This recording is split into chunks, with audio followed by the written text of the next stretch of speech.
and welcome to the Oxygenaddict Triathlon Podcast. We're brought to you every week by our sponsors, PrecisionHydration.com. Electrolytes in different strengths to match how you sweat. You can get 15% off your first order with the code Oxygenaddict15. And we're also brought to you by GroupEvolution.com, luxury triathlon training camps coached by Dave Scott at an exclusive 19th century chateau in France. Use the code Oxygenaddict15 for 15% off. Okay, everybody, it is the episode we've been waiting for. I don't know about you. I feel like I've been waiting for this episode all year. This is the episode where we get to recap over Challenge Daytona, the PTO's final championship race. We were wondering whether it was ever going to happen. I've got to be honest with you. I was very, very interested to see whether this race would actually go ahead. But hats off to Challenge Daytona. Hats off to the PTO. They put in what my sources tell me has been an unbelievable amount of work behind the scenes to try and make sure all the athletes can get there, the crew can get there, the camera crews, the media crews, everybody can sort of get covered to do this race. And I think it lived up to the hype, I've got to be honest. People were saying this is the strongest field ever assembled in a triathlon, and you've got to have a look at some of the names on the start list. And I know people are good at bigging these things up, but it is a race that lays claim to that, stands up to the claims that they've laid out for it, both on the men's and the women's side. They had, a huge amount of the big names from both short course racing and long course racing. Now, as things played out in race week and the 10 days before, as you'll have heard me say on last week's show, there were a lot of athletes who dropped out in the week before the race, who ended up not going to Florida, who decided racing there wasn't right for them for their season. Either they're looking to next season or they're looking for the Olympics and things like that. But we still had a huge amount of really, really top names racing. So I thought we'd kick off by talking about the women's race today. And hats off to Paula Findlay. I think it would have been a canny betting person who'd have put money on Paula Findlay to win this race. Now, she was mentioned in a couple of the pre-race briefings that I read about as the previous winner of this race from last year when it was under a slightly different distance and format. And I've got to say, I read through and I looked at it and thought, I wonder whether Paula Findlay, she'll pull something out of the bag in this race. And I didn't honestly think that she would. I'll be completely honest with you. Now, those of you who know your triathlon history, if you go back to sort of 2010, 2011, she was pretty much unbeatable for a period of about a year. If you go back to sort of 2010 onwards in the ITU World Championship Series, she won London and Kitzbühel in 2010. She then won Sydney, Madrid, Kitzbühel again in 2011. And then she got sick. I can't remember exactly what it was that happened to her, but she either got sick or got injured and didn't recover well enough in time to race well at the Summer Olympics in 2012. And then obviously we saw, the beginning of Gwen Jorgensen's domination. But Paula Findlay is obviously, she is a massive talent. She was a massive talent back then. She's had some wins recently over the 70.3 distance. I think in 2018 she won the 70.3 North American Championships. Obviously she won Challenge Daytona again this time last year. But the race that she put together last Sunday, I think, is as close to a perfect race as you're ever going to see somebody put together. She absolutely dominated that field. She was a clear mile ahead. Coming off the bike, she came off with Lisa Norden, who pulled up soon after with a run injury, and she stopped. And she just looked super, super comfortable the whole way around the run. She was running really quick. I think the only person to run faster than her was Anne Haug in second. Now, Anne Haug had been given a penalty, and she's still not sure, according to the things I've read, what she was given the penalty for, whether it was drafting or blocking or being inside the zone, because it was a 20-meter draft zone. The finish line interview I saw, she was very professional, but she clearly didn't know what she'd been given that for. So she had a 2-minute stop-and-go penalty as she started on the run course. Anne Haug, it's got to be said, was flying. She looked like she was in a different league to most of the people she was running past. Hats off to her. She is probably the greatest runner in the sport, I think, at the moment, certainly over the 70.3 in iron distance racing. And she absolutely laid it down over the 11.5 miles of this race. So she ended up 2.5 minutes behind Paula Findlay at the finish. So, without that 2-minute penalty, There would only have been 30 seconds in it. My gut feel says, though, Paula Findlay had enough in her. She looked well within herself. She looked totally controlled. She had more in the tank for sure. So 100 grand on the nose to win for Paula Findlay. We had Anne Haugen second, taking home 70 grand. Laura Philipp from Germany, who was on the show a few weeks back, she had a storming run as well. She takes home 50k. Holly Lawrence, really solid performance from her, 35k. Then Amelia Watkinson in 5th, Skye Mensch in 6th, Fenella Langridge in 7th. She had a fantastic race. Sarah Svensk in 8th, Elizabeth Corridori from Italy in 9th, and Nicola Spirig back down in 10th. And then some other British interest here. Emma Pallant in 12th, Kim Morrison in 13th. She was leading at one point. Jodie Stimpson in 15th, Nikki Bartlett in 16th, India Lee in 18th, and Lucy Hall in 28th. Now, Lucy laid out the swim, had a fantastic swim, outswam everybody, and went really well on the bike as well. And an interesting aside here, as Anne Haug came out of a penalty tent, she was running just behind Nikki Bartlett, and she took over 10 minutes out of Nikki Bartlett over 11.2 miles, which shows how fast Anne Haug was running. Really, really impressive performance. DNFs for Kat Matthews and Ruth Astle. I don't know what happened to Ruth. Kat Matthews posted that she was feeling really ill. I think she'd not been well in the run-up to the race, and she tried to give it her best, and she had no power on the bike. So get well soon, Kat and Ruth. I hope all is well with you as well. Okay, over onto the men's side then. And again, you have to just say what a field that was stacked up. If we go through how it was as we get out the swim, we got Henry Schumann leading out, and Vincent Lewis in 3rd, Ali Brownlee in 4th, Johnny Brownlee in 5th, Javier Gomez in 6th, Ben Canute in 8th, Matt McElroy 9th, Tom Davis in 10th. Now, Tom Davis, we had him on the show a couple of weeks ago. Definitely flying under the radar, him and George Goodwin going into this. I know that they didn't do pre-race interviews. And I know Tom was sort of saying, a top 20 for me would be an absolute dream race. So getting out of the pack there and, with the lead pack, absolutely fantastic start to the race for him. And you've got to say that the dominant aspect, I think, of this race was this 20-meter draft zone. Right from the start, we had Ali Brownlee go to the front on the bike. Vincent Lewis was riding behind him. And I think the cones were placed 20 metres apart. Now, Vincent Lewis was definitely not drafting Ali Brownlee, but if those cones were 20 metres apart, he was probably 18 metres behind him. And I was watching with a friend and we were saying, he looks a little bit closer than 20 metres if those cones are 20 metres apart. Sure enough, he got pinged for a drafting penalty, which cost him 2 minutes, and we'll talk about that a little bit later on, how that affected the overall standing. But the two of them looked fantastic on the bike, and it really was just a massive smash fest. I've got to say, I really enjoyed watching the racing on this track because it's set up for NASCAR racing, and the filming was all done by the NASCAR team. It sounds like it should make for a boring race going round and round a 4K circuit, but I really like the aspect that you got to see all of the races as they came past. You could see in a long straight line down the straight where virtually everybody in the field was.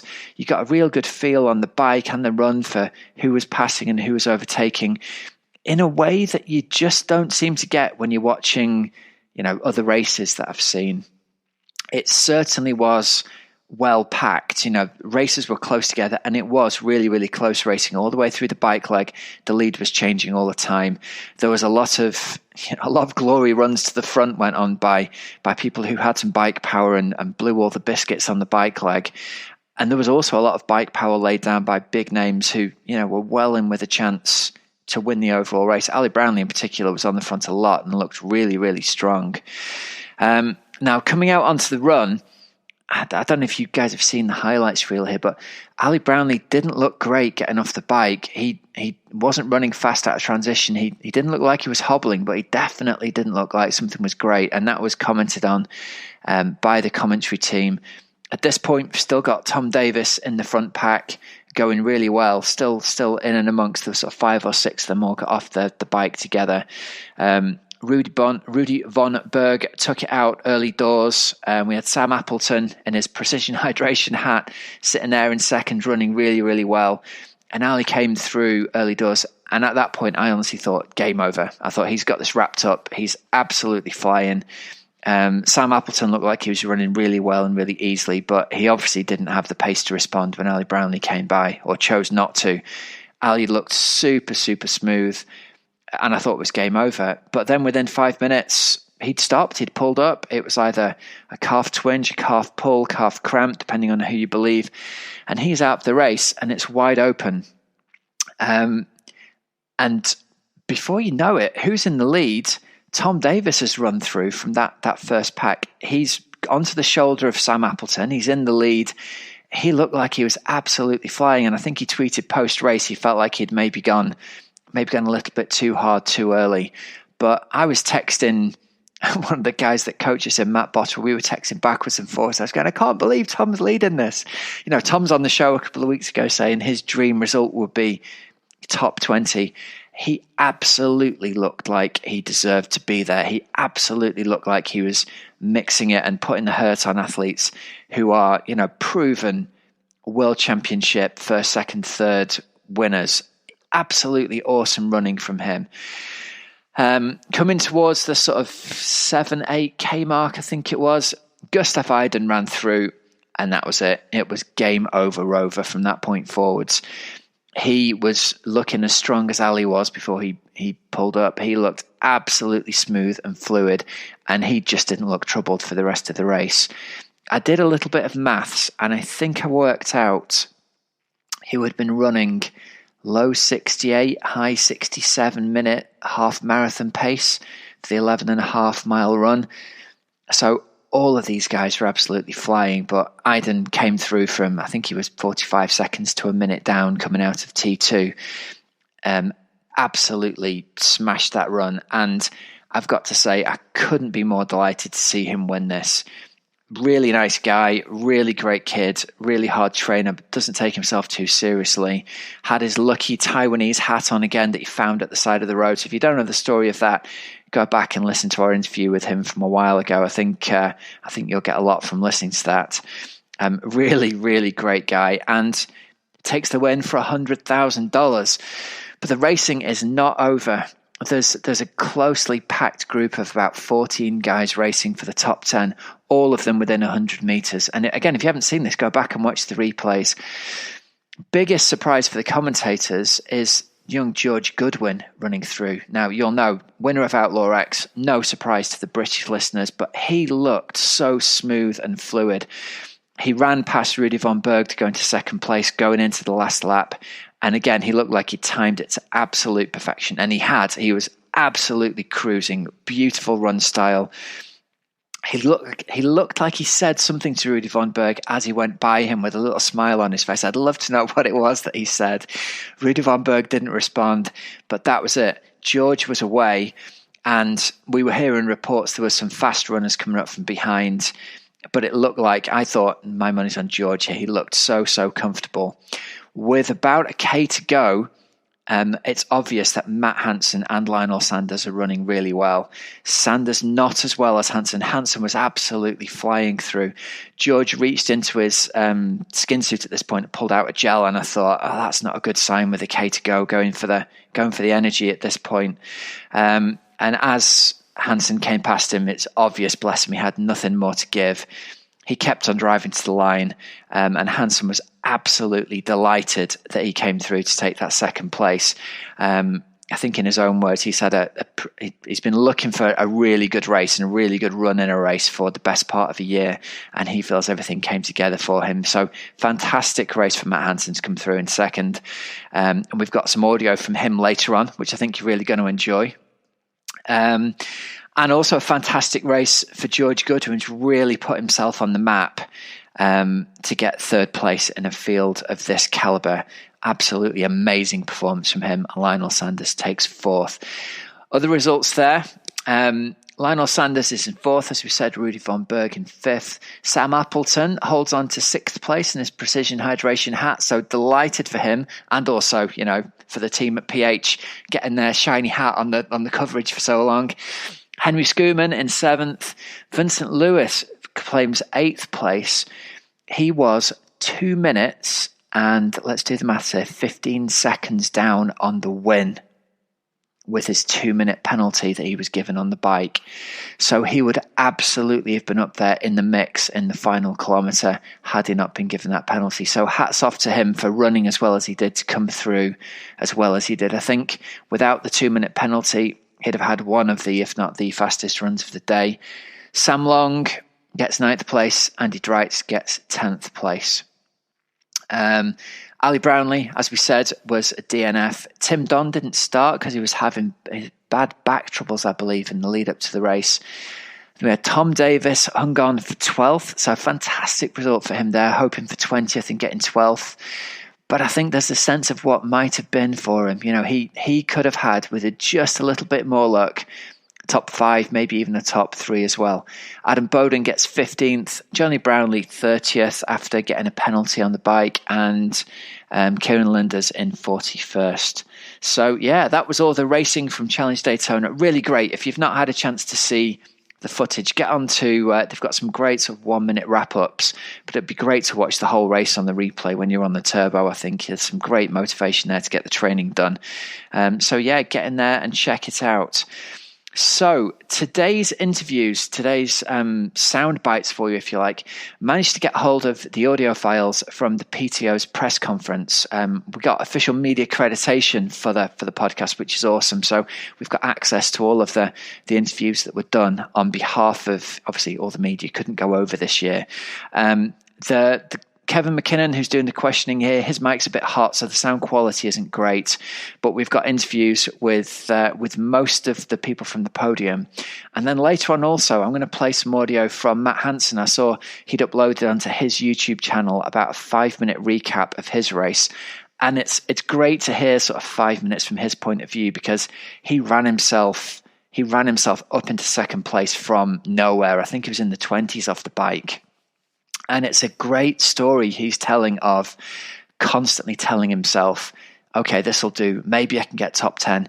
And then, you know, really challenging himself to get all the way through to end up in second place. So it's a great lesson for all of us to keep on pushing. So just before we go over into today's interview, I just want to give a shout out to our sponsors, Precision Hydration.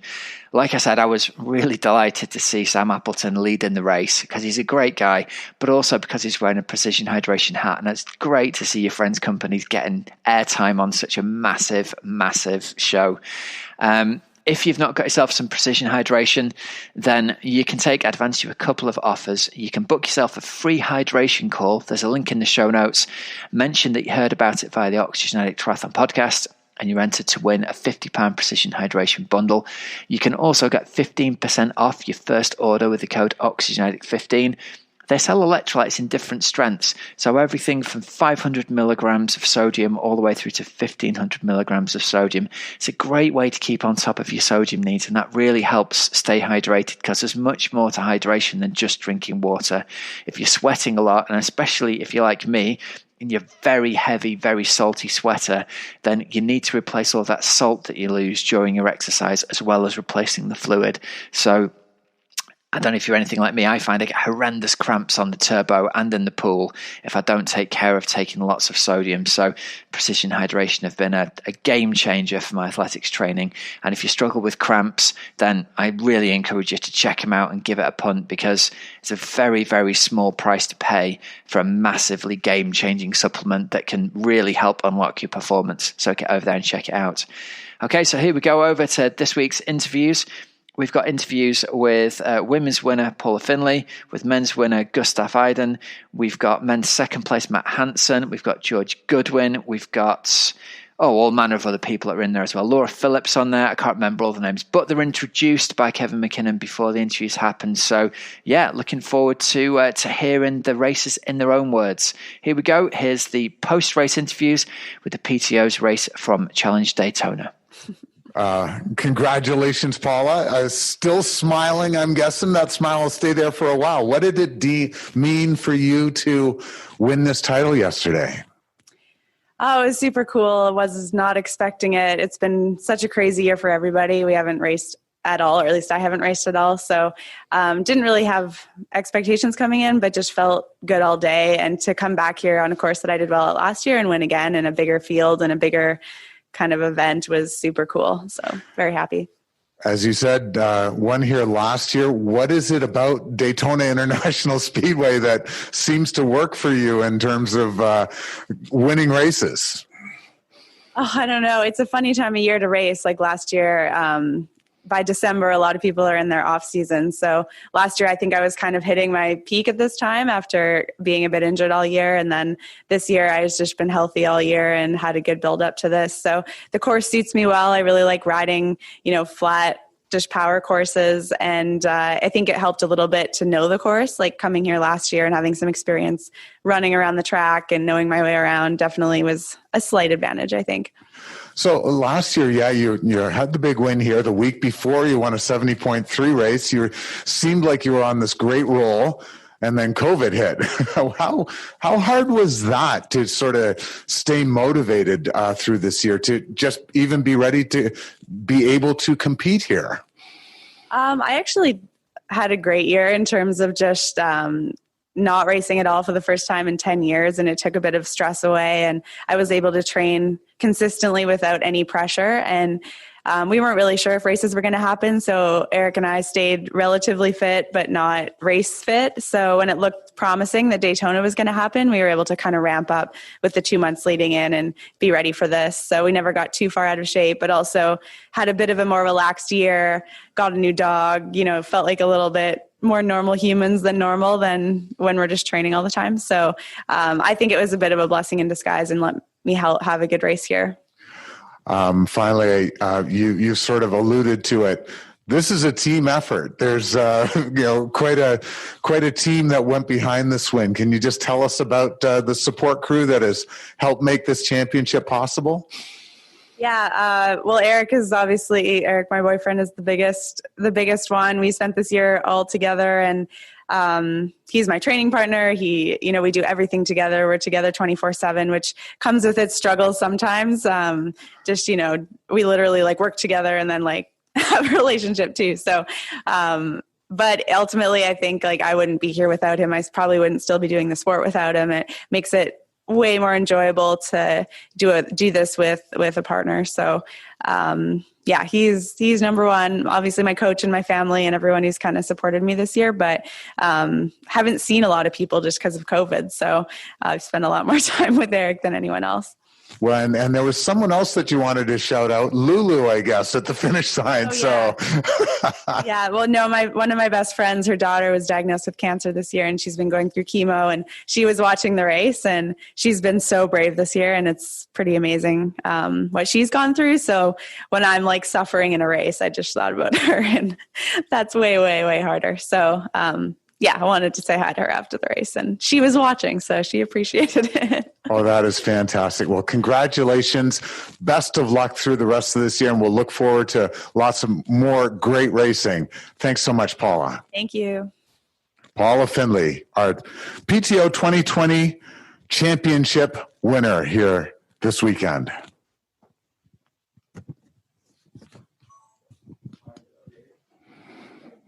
Our fifth place finisher from yesterday's race in the men's category, a time of 3:06:41 from the United States, Rudy Vonnberg. Rudy, congratulations on a great race. Can you tell us a little bit about your day?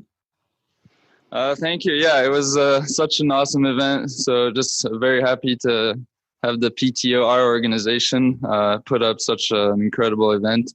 So first of all, that's the main thing. About my race, it didn't start too well. I was a little disappointed in my swim, and my suit under my wetsuit completely opened up during the swim. So I thought the zipper broke, and I was thinking during the swim, oh my God, I'm gonna have to ride with the whole thing open, typical triathlete. But it actually just zipped out on its own, which was pretty weird. Then on the bike, I surprised myself a little, catching up and finishing first in T2. But I had good legs, and I could always see the camera trucks in the front. So I was kind of basing myself on that to see if I was catching or not. And then on the run, it was just such a battle with all the athletes. We had 20 guys within a minute and a half. And so I kept on telling myself, if I just slow down a little, I'm going to lose $40,000 in 5 spots. So, and I mean, essentially it's what's happened, but I still ran pretty well and kept a strong position and finished in the top 5. So overall, very happy with my performance. This, you were third at the 70.3 Worlds last year. You're used to big events. This one felt a little different, though. This felt like a world championship with some juice, with some added money. How did it feel out there, knowing, as you said, 40 grand was on the line for just a few spots? Yeah, I mean, pre-race, I was definitely more nervous than usual, especially with not much racing this year. And I mean, there was a lot of mental work, I'd say, to just be confident in your ability. And but always with the competition like this, you're never sure if you can, keep on doing well. It's just always even more competition every year. Like last year in Nice, it was the best field ever assembled, and this year even more. So yeah, it was just tough on that side, but you just have to focus on yourself and do what you can do. Well, obviously, all worked out very well. Congratulations. Thanks so much, Rudy Vonnberg.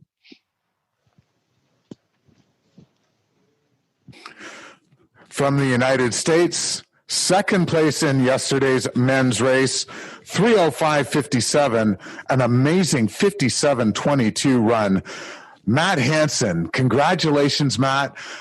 What were you thinking through that run? You were just flying.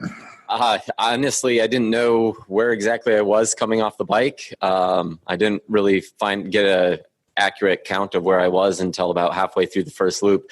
So it was really just focusing on the next person. And the way the course was set up, you could always see the next person in front of you. And so it was just super motivating to keep pushing, just to find one more person, to find the next person. And that was really the focus the entire time.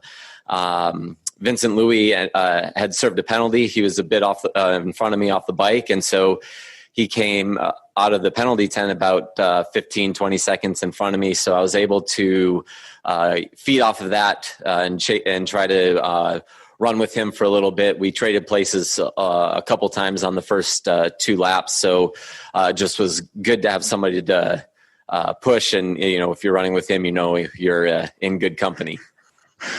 What was it like? Obviously you're long distance specialist for sure, running along next to the 2-time defending world champion, where kind of shaking your head going, how did I get here? Yeah. I mean, we knew that it was going to be a bit unpredictable on the day. No one really knew how the 20-meter draft and what was going to happen in the swim. There's a lot of people, but a lot of fast people. So didn't know how things were going to break out.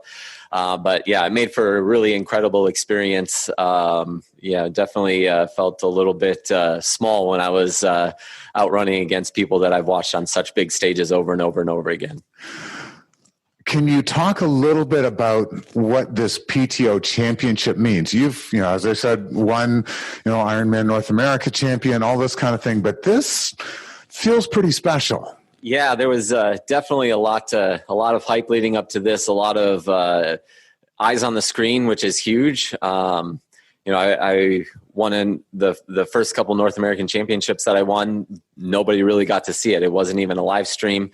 And so having this event is just huge. It helps me as an athlete. It helps the sport. So it was just a great overall weekend, 3 days of racing, and a great weekend for triathlon. So we were all hyping, trying to figure out short course specialists, Ironmans, long distance specialists, facing up against each other. Who do you think had the advantage in the end? I mean, in the end, it looked like a pretty mixed bag. I mean, there was on both the men's and the women's side, there were short course and long course just mixed in there. So it just came down to a gutsy race, which I guess, is what you want. And it makes it a lot of fun as a spectator. Congratulations on a fantastic performance, a silver medal here at the PTO 2020 Championship, Matt Hansen. Thank you so much. All right, we will bring up onto the stage now from Germany. She was our third place finisher in a time of 3:30:02, Laura Philipp. Laura, congratulations on just a fantastic race. It seemed like you had a really balanced performance, a really strong swim, a great bike, and a very solid run. Do you feel like that was the way your day went? Yeah. First of all, thank you very much. I'm super proud of my race. I tried to stay very patient after my swim deficit. I expected that, and I still think it was smaller than it could have been. It was such a strong field, especially with super fast swimmers, and also like the slightly longer swim was definitely not the best version for my race. I would have preferred like a longer bike or run leg. But yeah, I knew I need to be patient on the bike. I tried to stay as aero as possible, as I think this was very important yesterday. And it kind of went into like I planned it. I was happy to catch up on the bike. And I think everyone suffered some sort of pain in the backside area. And this is what also happened to me. And the run did not feel good at all. But it showed me once again that you need to keep on going no matter what. And there was, in the end, it played out very well. Over the last few years, you have finished on the podium at a World Championship. You were one spot away from it at the World Championship last year. What does it mean for you to have finished third here at this PTO 2020 Championship? It definitely means a lot to me. I had nearly done no racing this year, and also last year was a tricky year for me. I was not able to race many races, so I was definitely very hungry, but also my confidence was not big going into this one, because you need to have this racing experience and opportunities to also gain confidence about your abilities. And in terms of that, it felt so good to be back in the mix, to feel that the work I did back home really paid off. And I know what I can do to maybe even get better from that point. I'm just happy to go back to work and hopefully be able to race again next year. For quite a while in the race, I was following you and Annie out on the bike, and it seemed like we had the battle for the top German there. How competitive are you guys with yourselves, and how important is it to be the top German athlete at an event like this? Well, I just think we can support each other. It's so amazing to have more than one strong athlete in a country. And, we have all these strong guys in Germany, and it's just amazing to see that we also have strong ladies. And I think we can just push each other to the next level. And of course, it feels hard if Anne flies by or next to you on the run. You feel like you're standing. But hopefully, if I work more on my backside muscles, I will be able to, have a better run performance as well. And just take the positive out of this, rivalry. There you go. Thank you. Yeah, well, that's a scary thought for you guys to continue to get better. Congratulations on a fantastic race, and we'll look forward to seeing you 2021, hopefully in a slightly different world. Thank you so much. Thank you very much, Laura Philipp. What we got?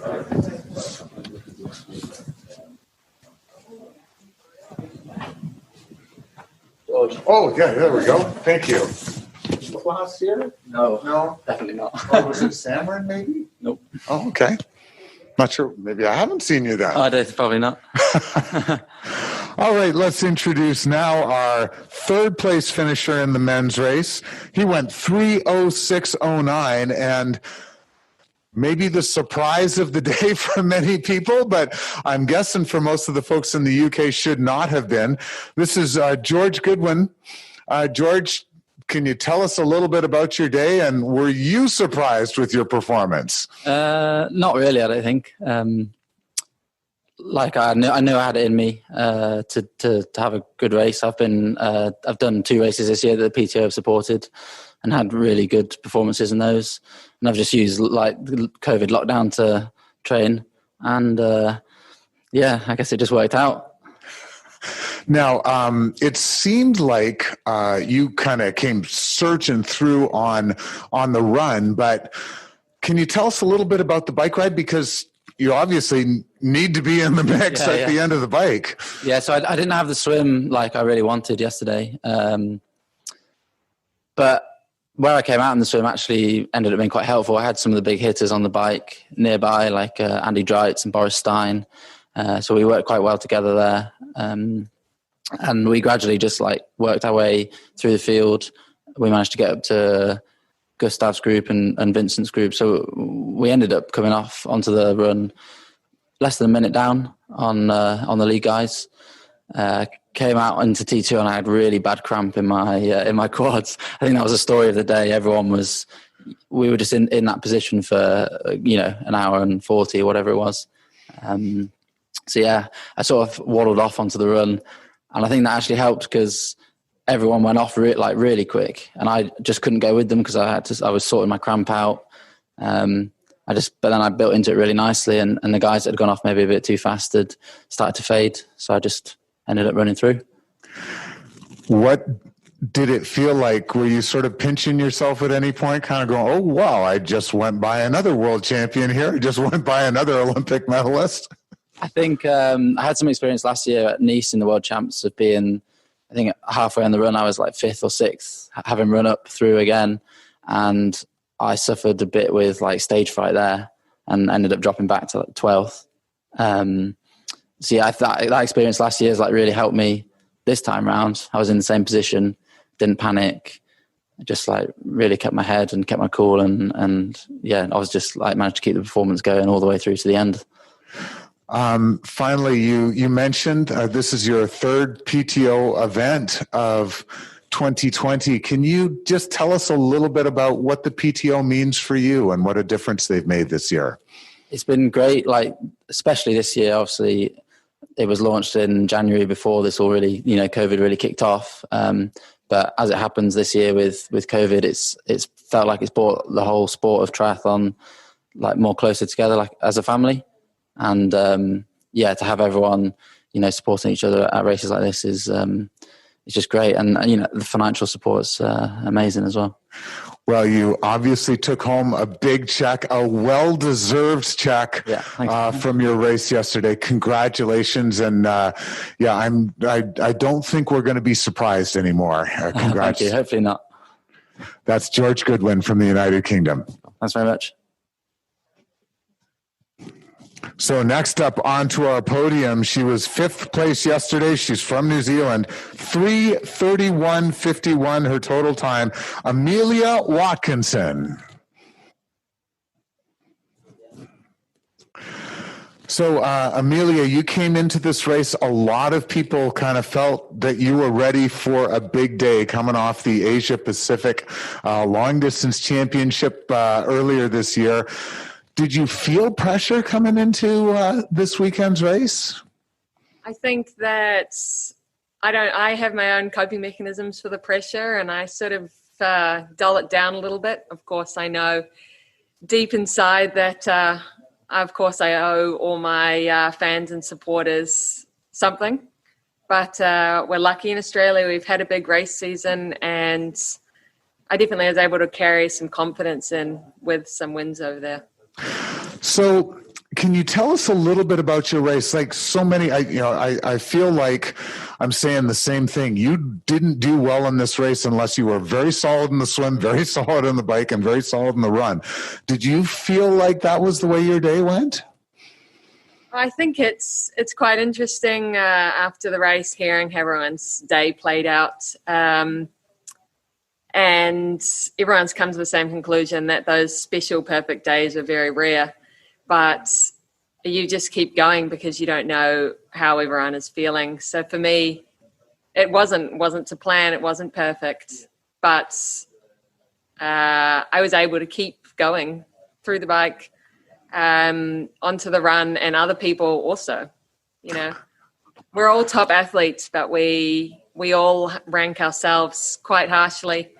And it often comes together if you keep pushing through. you've talked about the challenges of just holding it together.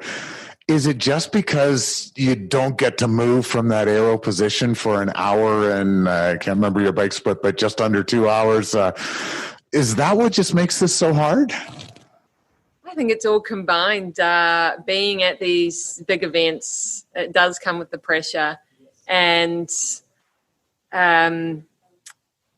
like there's the statistics from the Olympics that a lot of people struggle to perform at the top, and that's part of it. It's mental, it's physical, and some days you just have it and some days you don't, and it's hard to work out what the factors that attribute to that are. Finally, what does it mean to you to be, top 5 at the PTO Championship, just part of this family event? It's not really a family, but it feels a little bit that way, but it's also a big deal because of all the money here. I'm really honored to be on the extended podium, top 5. It's my best performance to date, and I'm really impressed that everyone made the effort to be here, that our organization has been able to put this on because it's what everyone wants. It's what we as athletes and our supporters all want, for us to be racing head to head and creating a show. Definitely high praise right there. If you're saying it's the best performance to date, you've had some amazing ones and another amazing one yesterday. Thanks so much. Congratulations, Amelia. Thank you very much.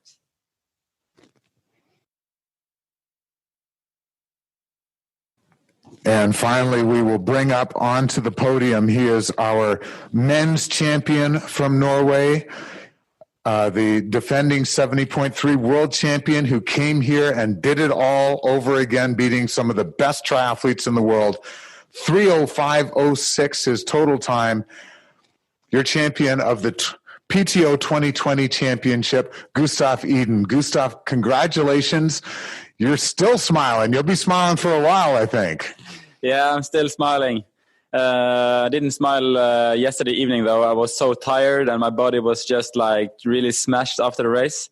I never felt so dead after the race before, but now I'm starting to slowly regain my bodily functions again. So starting to finally be able to smile again. But yesterday was the hardest race I've ever done, I think. The last few Ks I could relax a bit, but before that, it was such a hard race. Last year after Nice, I talked to you and you were kind of saying, the Olympics are the big deal. No Olympics this year. How does this feel when you weren't able to race in the Olympics? At least you got to do this championship. Yeah, when the first Olympics got postponed, I was really disappointed. I felt like not my training has gone to waste, but I felt like a lot of the point of the year was kind of gone. And I knew like a whole year of more focus could be hard, especially when it's like all the races could get cancelled. And then suddenly this race got up and I thought, I'm not sure this race will happen, but if it will be, I for sure will prepare fully for it. And then I get closer and closer and I heard no news about cancellation and the PTO was still like, sure, it's going to be. And then I came here and actually realized, shit, we're going to race here. Then I was really happy and finally get something out of this year, which has been pretty strange so far. You got $100,000 as one thing out of this. Can you tell us what it means, to have won this championship? Because it's for the pros. It's the Professional Triathletes Organization championship right here. What does that mean for you? Of course, the money is it's a huge thing for me. But I think, as I said before the race, like this is the triathlon in the whole like history of triathlon with the most athletes here to start, like the deepest field and everything. And as I said, like the guy who managed to win here, he is actually the greatest triathlon of at least 2020, maybe like even more. So be able to actually win here and say that, I am actually the best triathlete of 2020. That's pretty cool. What was it like for you when you moved to the front of the race? Were you kind of worried I got some nutty fast people behind me, or were you able to just focus on what you needed to do? Until that point, I had kind of control. I didn't have control in the first K on the run, and definitely not on the bike. I didn't feel like I had like the overview of the course, so I didn't really know how far back I was and everything. But when I first got in a lead, I felt pretty confident, and then like 5 minutes later, my carbohydrates were a bit low. Luckily, I started the run with taking a caffeine gel with a lot of sugar and a lot of caffeine. So then I get like a sugar high and caffeine high just after that. And I surfed on that until the finish line. So I didn't really feel that pressured in the end of the race. And if I had someone to like push me harder, I could run harder. But still, I'm really glad that I didn't have to run with Vincent and Ali, because I think if they were like pushing me at the end there, it would be too painful to handle. Speaking of pain, I saw that you talked about the bike ride just being crazy. Like, we shouldn't have to do that. Can you tell us a little bit about what you were thinking and what you were feeling through that bike ride? Yeah, the bike was pure torture. It was, you're kind of like put in a position where you can't move. You can't do anything except just push the power. And you can't go harder because, then it will affect your run. And you can't go slower because then you're too far back. So you're kind of locked in this position, both in terms of power and speed and position and everything. So you can't really do anything except just do what you have to. And that kind of stressed me out a bit, because it was kind of claustrophobic to not be able to move or sit up and do anything. It was just like stuck there. So, and even though I was pushing quite hard, I didn't gain anything on the front group, and I knew I couldn't really push any harder because then it would affect my run too much. So the bike was 100% torture. So, we talked about this race, the meeting of the best of both distances. And as you say, hard to argue that the winner here is the top triathlete of 2020. What sort of confidence will this give you going into the Olympics next year? I mean, the Olympics is it's kind of like a different type of racing. So even though I won here and this feels good, I feel like the Olympic is it's a different thing. I'm not happy with my swim yesterday, and that's one thing I really have to work to be able to win the Olympics next year. But the good thing is I know I have like the endurance, and no matter how hard the bike will go in Olympics, I know I for sure can be among the top runners. So I'm not going to make it easy for the other guys in Tokyo next year. And I'm sure they're not going to make it easy for you either. I don't hope so. I don't hope it will be easy. Then it's not any fun. There you go.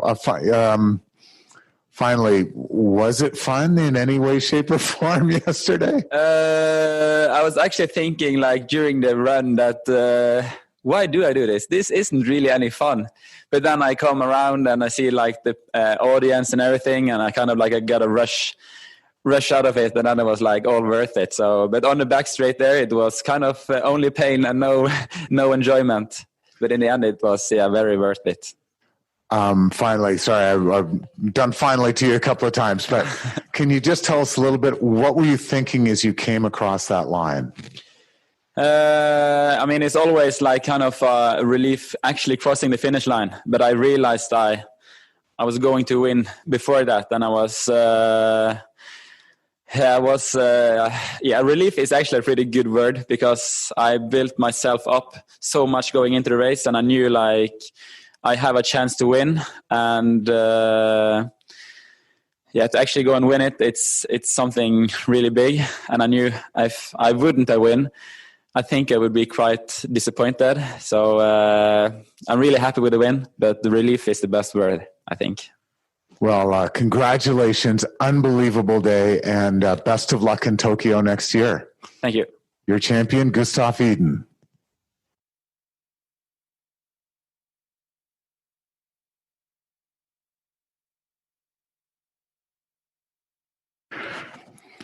Well, now we'd like to introduce the CEO of the Professional Triathletes Organization, Sam Renouf. Sam, it's done. How relieved are you right now? Relieved is a good word. What a weekend. What a week. What a year. Thrilled that the PTO 2020 championships worked out as they did. The core premise of the PTO, I mean, based on like all sports, is that uncertain outcomes are what makes entertainment, and what an incredible entertaining race we had. The fact that right down into the run in the men's, and not to take away from Paula's performance by any means, very, very contrasting races, such incredible performances from both athletes, winners yesterday. What does it mean for you to, for the PTO? Like, you had a very ambitious, I'm not going to say aggressive, but an ambitious agenda this year, and you nailed it. Like, yesterday really came through. It must sort of mean a lot to you and the team, because, obviously leadership, but there's a team there. Aggressive is okay. It's fine. We can say that. Yeah. Look, to launch in 2020, what a difficult year for everybody. I mean, understated, goes without saying. The world has been a really, really tough place for so many people, and triathlon is just, it pales in significance compared to the challenges most people have been through. That said, yeah, we're thrilled. The team did an incredible job. We are so grateful to Challenge North America, to Challenge Daytona, to the NASCAR family for providing the stage for the world's greatest athletes to race at the World Center of Racing. Simple as that. So this year, the PTO, as you said, took on a whole ton of stuff. How do you top that in 2021? Oh, there you go. I've got 2 words for that. Collins Cup. No, I mean, and to jest, obviously, end of a challenging but fantastic year. We were thrilled with both the athlete performances. The women's race was phenomenal. The men's race was phenomenal. Hopefully everyone saw the glimmer of how entertaining triathlon can be. And that's really what this event was all about, was to start with a basic plan. We knew with COVID-19, we couldn't do everything that we wanted to, but I think we put on a good show, and it's a good glimmer of what can happen in the future. Cracking stuff. I think it's nice to end that there with a word from Sam Renouf, the CEO. We had Sam on the show earlier in the year, and he was obviously talking about putting this together, and who knew whether it was going to happen during this crazy pandemic year we've had. But hats off to Sam and his team. They put an amazing race together. I think there's lots more potential in this format. I think getting all the biggest names together to race for a big prize purse is absolutely the way forward. They're really going to add something to the sport. I really enjoyed watching it, and I hope you did too. And my favourite quote, I think, from all of those interviews was when the interviewer says to George Goodwin, were you surprised at that performance? And he said, no, not really. I've been training really well. I'm telling you now, mark my words, George Goodwin, Tom Davis, they are 2 guys to watch for the future. They are going to be the future of 70.3 and iron distance racing, not just in the UK, but in the world. Another really big name here. I think he's got much more in him, and he's been around for a while, but he's got much more racing, and it's awesome to see him race so well and get second. We've now got a second interview here. We've got Matt Hansen talking about his race in his own words. Hey all, thought I would do a quick update before I traveled home, my race from Challenge Daytona. Wow, I guess, is about all I can say so far.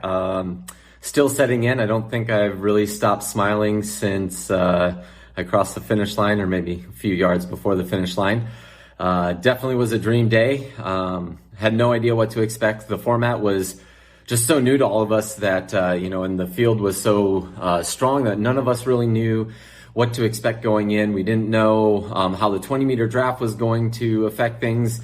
We didn't, it was a bigger field, so that kind of filled some gaps on the swim. So we didn't know if it would be 2 packs, 4 packs, or just it all strung out. So it was really a lot of unknowns.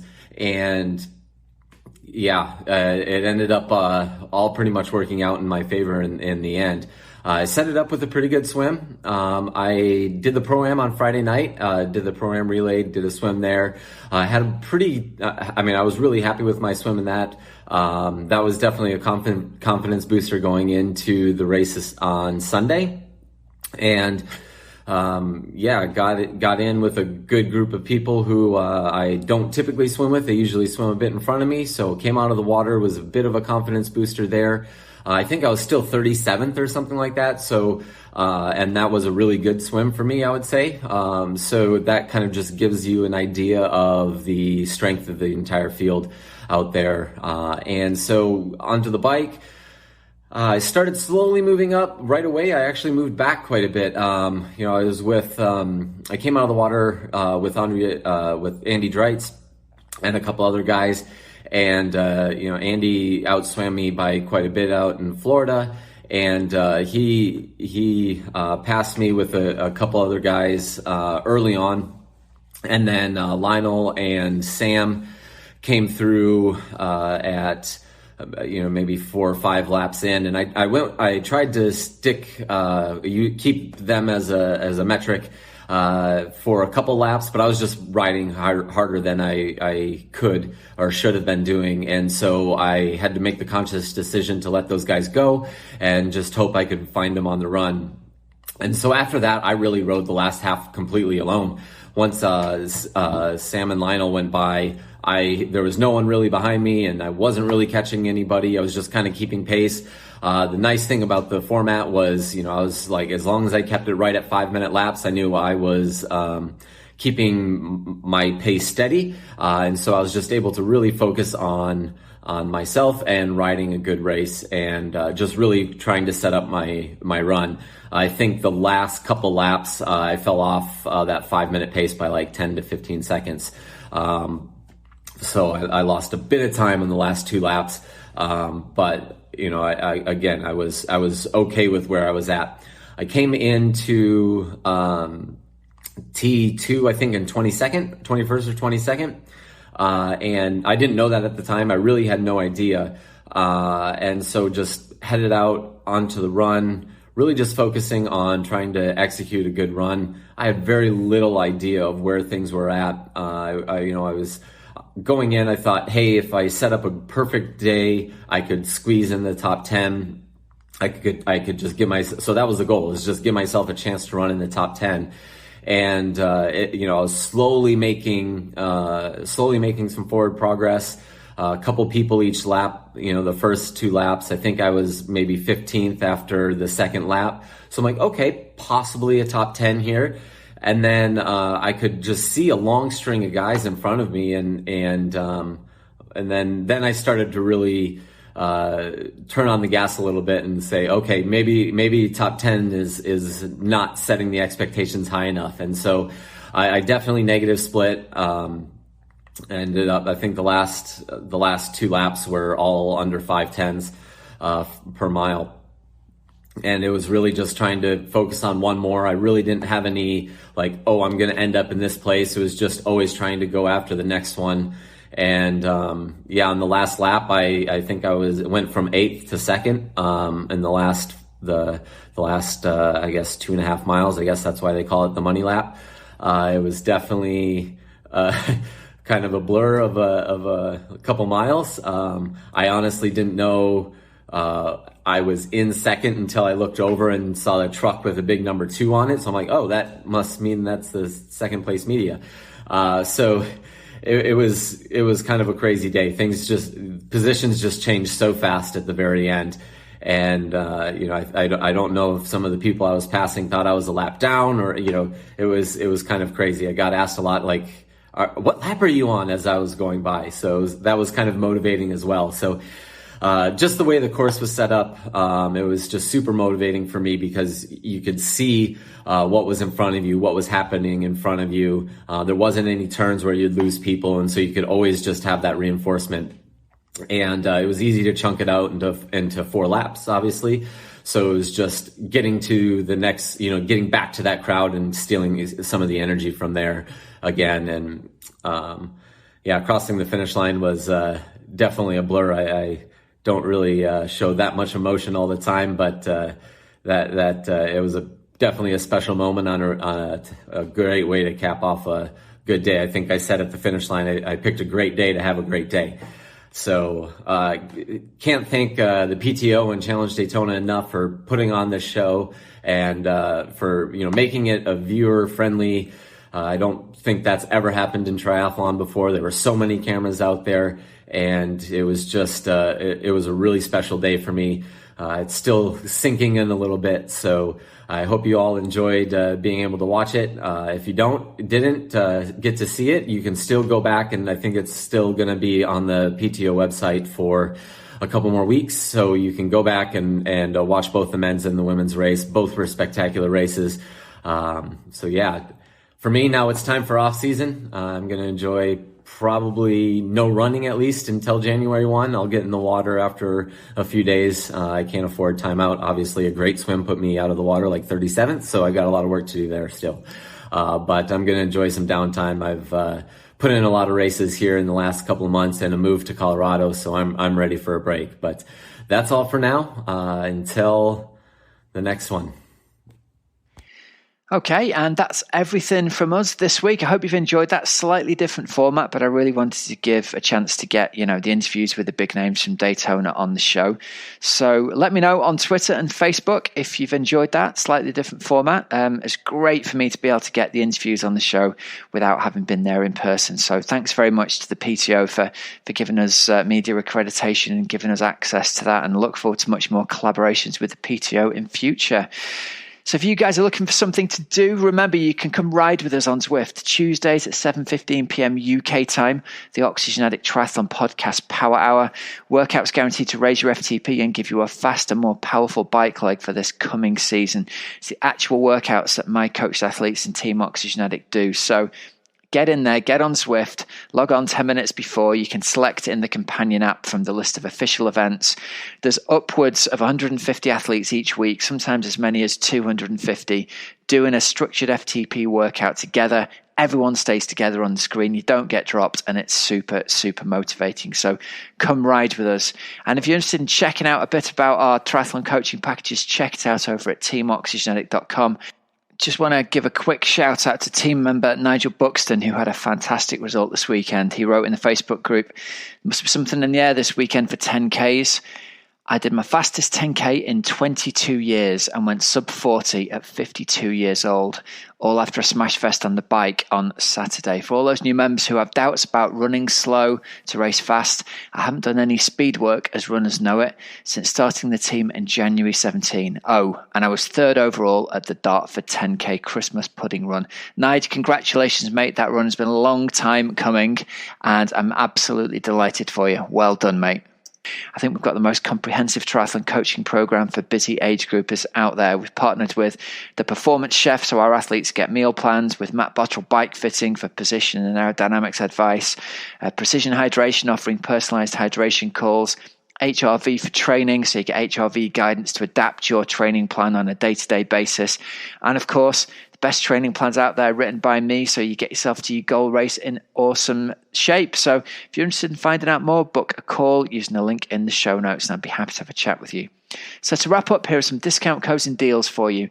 PrecisionHydration.com, use the code Oxygenaddict15 for 15% off your first electrolyte order. GroupEvolution.com, use the code Oxygenaddict15 for 15% off your luxury triathlon retreat with Dave Scott. And remember, Dave Scott is going to be on the show next week, so listen out for his special talking about his tips for strength and conditioning and swim training. And remember, there's links in the show notes for all these sponsors, so you don't have to remember them. Until next week, have a great, safe training and racing week. I'm Coach Rob Wilby, and you've been listening to the Oxygenaddict Triathlon Podcast. See ya.